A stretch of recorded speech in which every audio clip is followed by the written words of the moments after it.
Bini, for the record, did you ever cheat on Ari? I mean, the only thing I want to say... All right, so Bini, I'm just gonna try one more time. When Ari was pregnant with your son, did you cheat on her? I would say yes. So you did cheat while she was pregnant? Yeah. I knew you guys wouldn't save the same energy that you saved for Jasmine. He's also a cheater, but you can't accept it. You think Jasmine's a cheater, but you go hard for him. I don't know if he's a cheater. Huh? When Ari was pregnant with your son, did you cheat on her? Yeah. I don't know. I can feel a lot.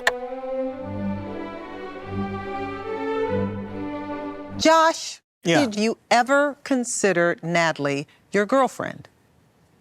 No. What the boo? Ouch. I help her. I tell, where are you going? You live in Silville? She told me, yeah, I live here. I left her in an elevator inside, you know? How would her lipstick have gotten on your shirt?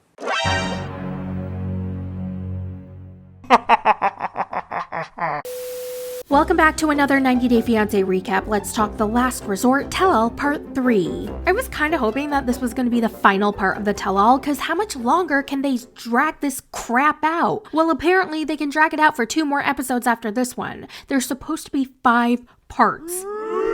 I don't know how. There's nothing else I want to know. We pick up where we left off last week when Sean asked Georgie if Stacy could trust Florian, and he pretty much says a bunch of nothing. He's like, well, he does flirt, but he doesn't really flirt, but he does flirt, but he doesn't, but he does, but he doesn't. When he does, he doesn't. The question was, do you think that Stacy should trust Florian? It depends on what kind of trust it is. What? Then the topic of the night that Florian left the club with 2 blonde girls came up, and since Georgie was out with him that night, Sean asks him for clarification. She's like, so Georgie, what exactly happened that night? And again, Georgie says a whole bunch of nothing. He's like, I don't really remember. Really, you don't remember? I don't think he's cheating. Sometimes, just, he go out and about, is out and about. Different stories. I mean, Sometimes networking, but nothing good ever comes out of it, you know. Ooh, y'all, he's covering for Florian. There is no way he doesn't remember. And it's also the way he said it. He hesitated and he was like, I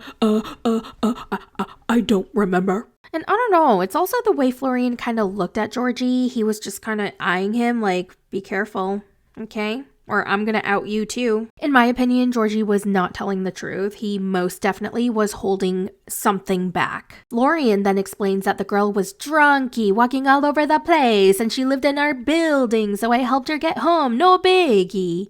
Doing like this, like in the street, you know? She was drunk. She's drunk, yeah. Okay. I help her. I tell, where are you going? You live in Silville? She told me, yeah, I live here. I left her in an elevator inside, you know? How would her lipstick have gotten on your shirt? Stacy and Florian have each other's locations, and that night in particular, his location was off, apparently. And according to Florian, Stacy was the one who accidentally turned it off because she sucks with technology. Sean asks who thinks Florian might cheat on Stacy again, and almost all the women raise their hands. And Florian clocked Natalie and he was like, what the heck, Natalie? I thought we were friends. And she goes, no, Florian, I hope you don't. I hope you don't. Stacy, how do you feel about your sister Darcy also raising her hand saying, I feel like we're both in the same boat, so I kind of feel like I feel Georgie would do the same thing. Stacy seems to be insecure and very worried about their age difference because she's afraid that Florian won't want to be around her when she's 80. What if she gets sick? He won't even help her now, so he's definitely not going to help her later down the line. If I were her, yeah, I'd worry too. And statistically, men tend to leave their wives once they get sick. And honestly, if she was always so worried about that, then maybe she shouldn't have dated someone 20 years younger. Also, if he's constantly stressing you out, constantly being out late at night partying while you're sick, healing from surgery, then leave him. You can't stay in a situation hoping that person will change after years and years of trying and expressing to him, like, please just like me. I mean, that is so sad. Essentially, Stacy is sad because Florian doesn't want to spend time with her. Like, how sad is that? I don't think he'll ever change. And quite frankly, I don't think he wants to change. So if you don't like the situation you're in, Stacey, then get yourself out of it. Okay? God, it's not like they have anything tying them together. It's not like they have kids together or they're raising anything together. So what is it? Why can't she just say goodbye? Is it the sunk cost fallacy? Is it all the memories? Is it because she doesn't want to be alone? Or all of the above? It's probably all of the above. Like when I'm 80, he's not gonna be sitting home wanting to wheel me around in a wheelchair, you know? Like I don't wanna have to worry about that in my older years. Woo, couldn't be me. I don't need any more stress in my life. My hair is already thinning. Imagine if I had to deal with a Florian every day in real life as my partner. I would go bald so fast. One of my recent insecurities has been my hair because, like I said, it has been thinning. And before it happened to me, I didn't really think of it as a big deal, but maybe that's because I used to have a lot of hair and you see this fabulous blonde wig that I'm wearing right now. But seriously though, now that I've experienced it for myself, holy moly, now I can really understand how it can affect your self-esteem. So after months and months of stressing about it, I finally tried Nutrafol. Nutrafol is the #1 dermatologist recommended hair growth supplement brand trusted by over 1.5 million people. You'll see thicker, stronger, faster growing hair with less shedding in just 3 to 6 months with Nutrafol. I've been taking it for a little over a month now and I love it. Now, I have to be honest, I can't say that my bald spot has magically disappeared, but the shedding has definitely decreased. I used to wake up every single morning super sad because I would see all this hair on my pillow, but now I wake up a lot happier because there's way less of it. If you're experiencing hair issues, you can start your hair growth journey with Nutrafol. Right now, Nutrafol is offering my audience $10 off your first month subscription and free shipping when you click the link in the description and enter promo code mythouts. Be sure to use my code to support the channel, and again, click the link in my description and use code mythouts. And thank you Nutrafol for sponsoring this video. Now let's move on to Ari and Bini. Now Ari tries one more time to get Bini to admit that he cheated. And she shares with everybody that she found text messages in his phone from him texting another girl that he loved her and he missed her. And this was right after she had a C-section with Avi. And she stayed with him because she didn't want to raise him alone. And she says she's so embarrassed to even admit this. She should have left him, but it was what it was. So Sean's like, oh my God. Okay, let me try again, Bini. Did you cheat on Ari? And he's like, let me just say, I just have to say one thing. When Ari was pregnant with your son, did you cheat on her? I want to say like in the beginning. It's yes or no. Yeah, no, I want to say no. I'm like, bruh, spit it out. And then he finally says yes. Was anyone else shook like that he finally said yes? I think Sean was shocked too because she was like, whoa. Okay, so you're confirming that you cheated on Ari while she was pregnant? And he goes, yes. When Ari was pregnant with your son, did you cheat on her? I would say yes. So you did cheat while she was pregnant? Yeah. Finally, he admitted it. And guess what? The guys are quiet. Are we surprised though? No. And Ari calls him out. She's like, I knew you guys wouldn't have the same energy for Bini that you did with Jasmine. And Rob goes, well, no, that's not true. I don't know if Bini cheated. I wasn't there. Are you? I don't but you know go if hard he's for a him. cheater because that I can literally look over there and see it. Don't waste your time. When Ari was pregnant with your son, did you cheat on her? Yeah. I don't but you know go if hard he's for a him. cheater. Yeah. I don't but you know go if hard he's for a him. cheater. Yeah. Oh my God. Are you flippin' dumb? First of all, Bini just said that he cheated. He confirmed it. He said, yes, I cheated while my wife was pregnant. He admitted it. And you're going to say, well, I wasn't there. I don't have any proof. Get the out of here. So then Bini apologizes and he's, quote, working on himself and he wants to focus on being a good father. But then Ari goes, well, it'd be nice if he saw you. You should come around more often. Oh, he's an absent father. he doesn't see his kid much, so why is he trying to act like everything he does is for the kid? No, it's more self-preservation, but he's using the kid to make it seem like he's doing it for his kid. Damn. Okay, so again, to the guys that are sitting right there, where's the same energy? They held Jasmine to the fire. Jasmine is a user. She's a manipulator. A hoe. Jasmine is a hoe. And she whore. Jasmine, mad. That baby. Hey. Where are the cheating whore comments for Bini? Yeah, that's what I thought. Ari's mom, Janice, joins the stage, and I really like Janice. I think she's so sweet. She's so empathetic, understanding. She's so kind, and it's evident that she truly cared for Bini and still does. Now, Janice and Ari explain why Ari had Bini's passwords for a while. Apparently, a woman that Bini hooked up with tried to extort him. She demanded money from him, or else she would expose him in other ways. And she wasn't the first one or the last one. Apparently, there were so many vultures that were after him for his money and his social media followers, and that's why Janice and Ari were very protective over his passwords. And I think there's definitely truth to that, but I also think Ari held on to them because she wanted to get back at him. She wanted him to squirm. Like, it was also for her benefit too. So then Sean asks everybody, so given this context, do you guys understand why Ari kept the passwords or whatever she said? And Rob's like, okay, yeah, I understand why you would keep the passwords then. And Ari's like, how come when my mom says it, y'all believe her, and when I say it, y'all call me crazy? And they're like, we had no idea he was being extorted. You never told us that. And she goes, well, Bini didn't want me to say any of that. Oh, well, that's rough. I feel bad for calling Ari crazy, but yeah, how can we not know something that we don't know? Like, how can we make a fair judgment when we don't know the whole entire story? I think Ari is probably very misunderstood. Kind of feel bad for her. Then they play a scene of Bini dancing with all the wives, and Florian did not like that he was dancing with Stacy, and he thinks it's disrespectful, and they're not friends. Oh my God! Isn't that amazing, that feeling? When I saw Bini and Stacy dancing, Stacy looked alive. She looked like she was having so much fun. She was getting the attention that she never gets from Florian. And honestly, I hope she can find someone who will make her smile like that. But I also think a part of Stacy kind of likes making Florian jealous. And I think the reason is because she wants him to know that he could lose her. But in reality, I don't think he really cares. Also, I don't think Bini should have then picked her up again right after Florian got done saying that it was disrespectful and he didn't like it. I don't think Bini should have picked her up again and spun her around. Like, oh God.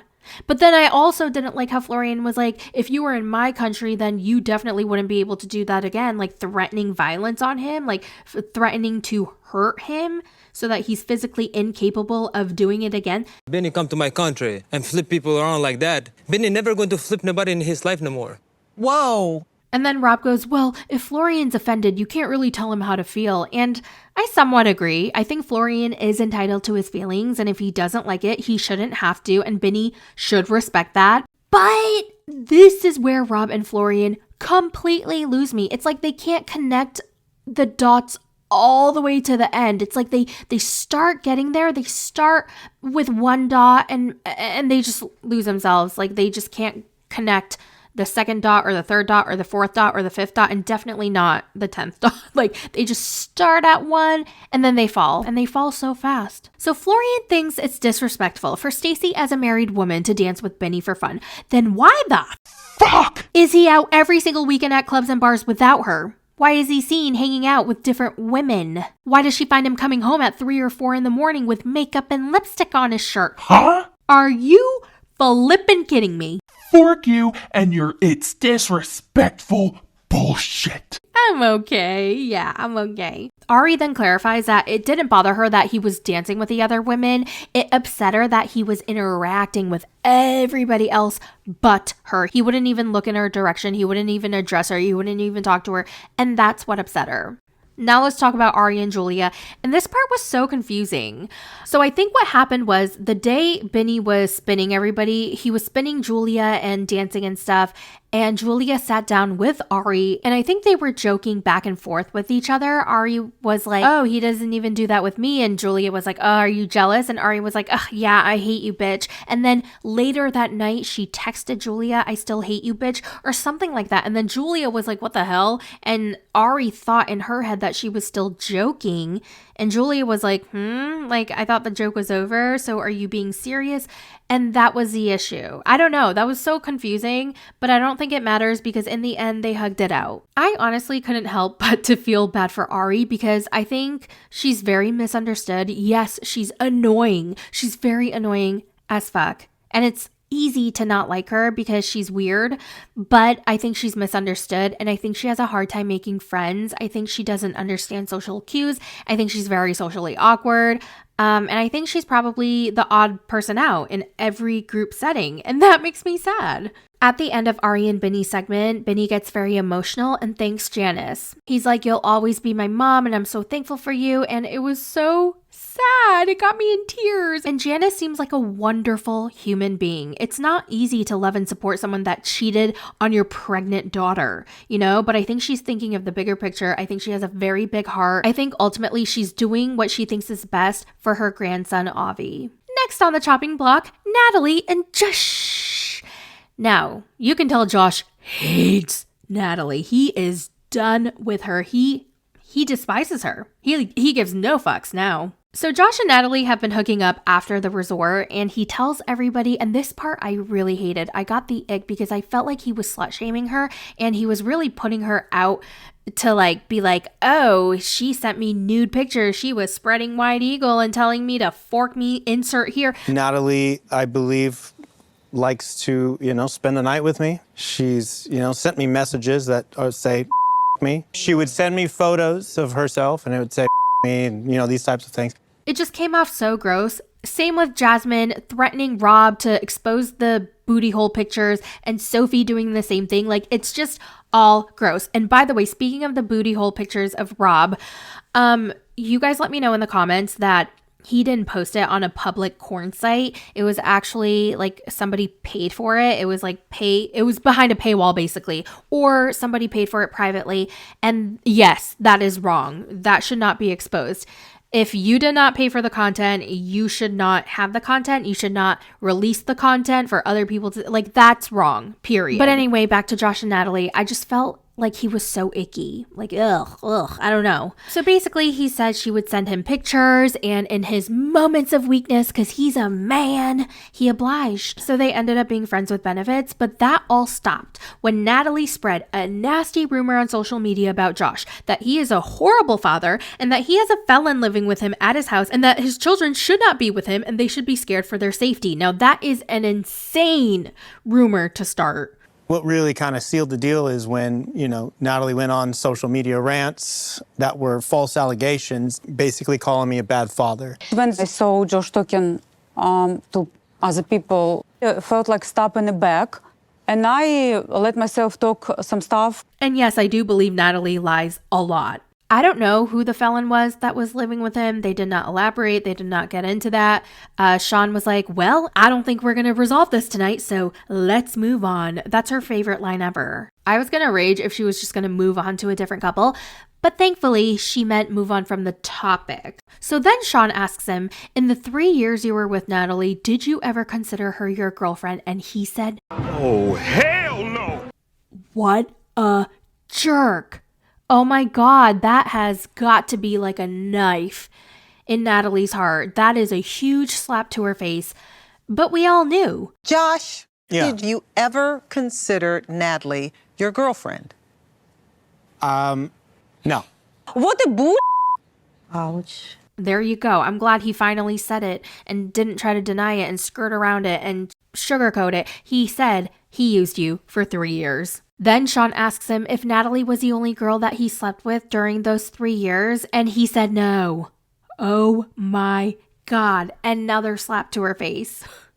And he doesn't feel like he's let her on at all, which is such bullshit. We saw him on TV lead her on and tell her things like, well, I want to get there. I'm going to see if I want to get there. And I just need more time. Like, he said that time and time again. Like, shut up. He feels like he never led her on because he never made things official. Oh, God, he knew what he was doing all along. And we, the audience, saw it. We saw it. But Natalie, I don't know, she's in Delululand all the time.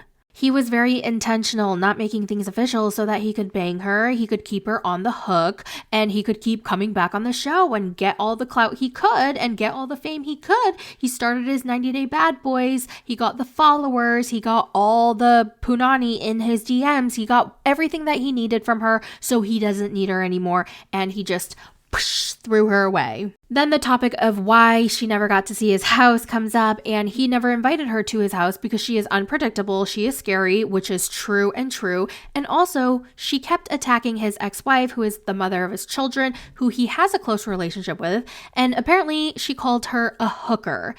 And I think it's so funny that Natalie loves using that word. Like, she loves calling other women hookers when she hated being called one by Trish, her ex-mother-in-law. The hypocrisy. It came down to Natalie calling my ex-wife names, calling her a hooker. I never called her that. Oh, yes, you have. She was attacking me. Oh, yes, you have. She attacked me on social media. No. So then Natalie completely denies ever calling Josh's ex-wife a hooker, and Josh gets pissed. And I'm going to be real pissed off if you try and deny it. No, you are stepping over the line. Look, you're going to go down this road, Natalie, and I'm going to get really angry. He sees red. He is so mad. He is fed up with Natalie constantly lying and trying to act all innocent. Natalie, you're being a liar. Stop. Honestly, I thought he was about to pop a blood vessel. He was like, you're a scammer, you're a liar, you're a con artist. But honestly, like, so are you, Josh. So it takes one to know one. Sweetie. You're a liar. You're a scam artist. Good luck to your life. Wow. Woo, he was big mad. And that concludes part 3 of the tell-all. I thought that was good. I enjoyed part 3 a lot better than part 2. Now, according to the previews, it looks like part 4 is going to cover Sophia and Rob and the booty hole gate. So we'll see what happens, but I just find it really icky that she's like going on and on about how he's gay and like if he is. But at the end of the day, we all know who the gay one is. I don't know. If we want to talk about why I really left you. You are so full of it. Would anyone like to see some screenshots? Let's say he is bisexual, then it is not on you to make him come out. You know, like it's not on you to tell the whole entire world that he is. Like, remember how on her season of 90 Day Fiancé, she came out as bisexual and she was very nervous about it. I know Rob is a horrible person, but he still deserves the same level of respect when it comes to his sexuality. You know what I mean? Anyway, that's it for the recap. What did you guys think of this episode? Let me know all your thoughts in the comments, and don't forget to check out my sponsor, Nutrafol, and I'll see you guys in the next one. Bye!